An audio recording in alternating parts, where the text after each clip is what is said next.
The domain is the largest set of real numbers for which f of x is a real number. We've talked about domain for graphs previously, and here we'll learn how to identify the domain from an equation.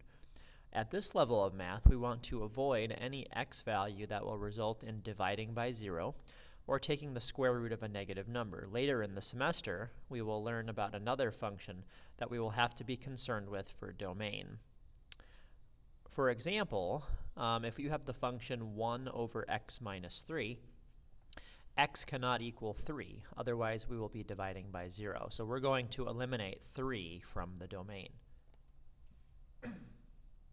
So example number 1, express the domain in interval notation. So A, we have f of x equal to x squared minus 7x.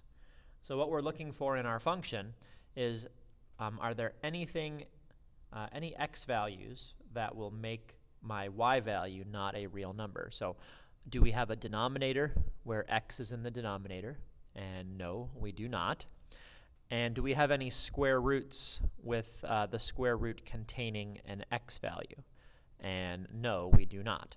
So since this function has neither of those two things, our conclusion will be that this function has all real numbers as its domain. So in interval notation, negative infinity to infinity. Our second function is g of x equals 3x plus 2 over x squared minus 2x minus 3. So on this problem, we have a function with x's in the denominator, and so we want to make sure we avoid dividing by x. So what we need to do first is figure out when is x squared minus 2x minus 3 equal to 0. Okay, well this is a quadratic equation, and this can be solved either by factoring or using the quadratic formula. Since there's nothing in front of x squared, I'm going to start with factoring since I only need to look at negative 3. So let's see if this factors. Factors of negative 3, negative 1 and 3, and negative 3 and 1. Negative 3 plus 1 is negative 2. So this will factor into x minus 3 and x plus 1 equals 0. And then setting each of these factors equal to 0, we get x equals 3 and x equals negative 1. So we're going to conclude that our domain can be any number except x cannot equal 3 or negative 1.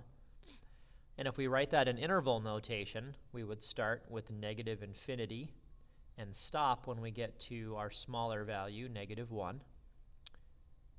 Union, start our next interval at negative 1 and stop when we get to 3.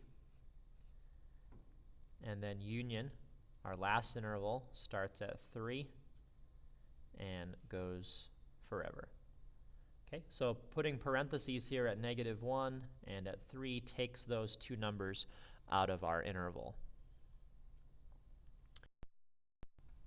For part C, we have h of x equal to 3x plus 12 underneath the square root.